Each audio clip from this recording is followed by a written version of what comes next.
Start. Chamchijeon. Add finely chopped green onions, and garlic.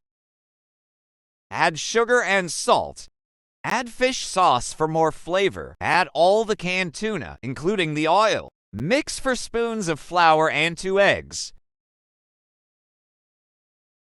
Mix. After the dough is complete, divide it into 2. Add finely chopped kimchi to 1 part. Since it's a hassle, add kimchi and cut it into small pieces with scissors. Mix. Since we need to eat a lot of vegetables, let's add some cabbage too. Apply a generous amount of oil and fry it into spoon-sized pieces. Dip it in ketchup or seasoning sauce. Refer to the simple seasoning sauce recipe. I will upload the method of making the seasoning sauce in the next video. Gu